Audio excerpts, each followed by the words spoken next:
That power is powerless in our presence. It's that time of the year again. E3 is back with all the glitz, the glamour, and all these new games to look forward to. Have a great E3! So in the mood to play something new, I chose... Magician Lord is one of the most difficult games I've ever played. The thought of having to play this back in the day in the arcades, where every continue would cost you another coin, makes me grateful that, at least now on the PS4, all you have to do is press a button to have another go. In fact, the PS4 makes the whole experience almost bearable, with the ability to create save states, a settings menu to change certain mechanics, and when you do continue, you come back in almost the exact same spot that you died in, so you don't have to redo long parts of a stage. Although bringing you back in the exact same position isn't always a good thing.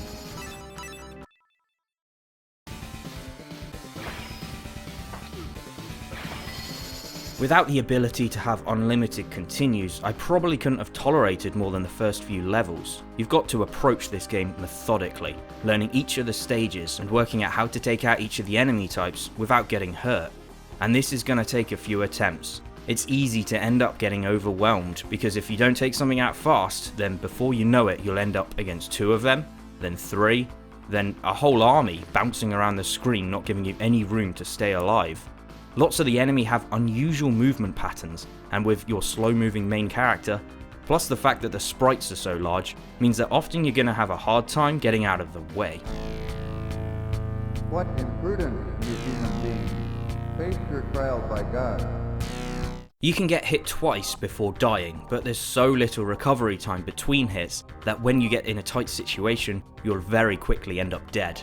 The game treats you brutally, having you go from doing pretty good to having you turn into an exploding blue dead firework in the blink of an eye.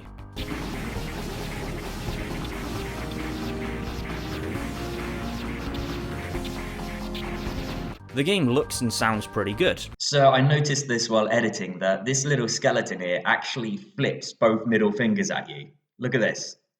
There he is.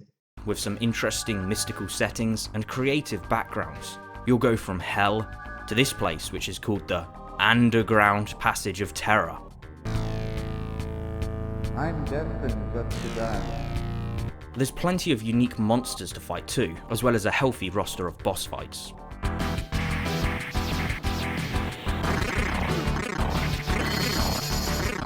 As a magician, you also have the ability to transform into different forms once you collect the right set of orbs.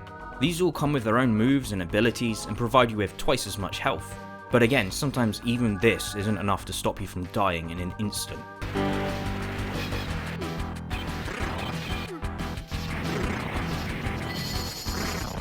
Which brings me on to this level.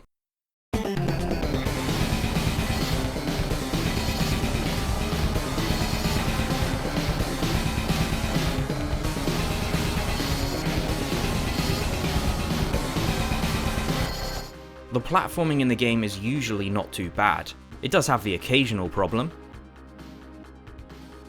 And there's a strange trick where every now and then you do a double jump. But the difficulty rarely comes from the environments, until you get to here. There's a special place in hell for this stage in Magician Lord.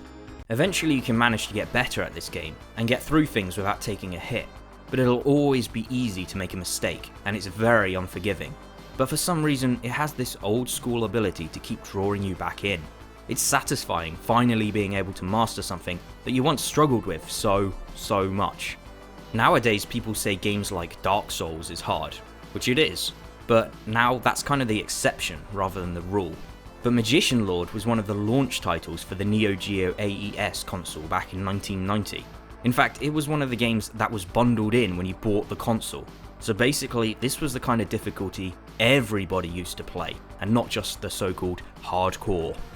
As always, thanks for watching. Bye.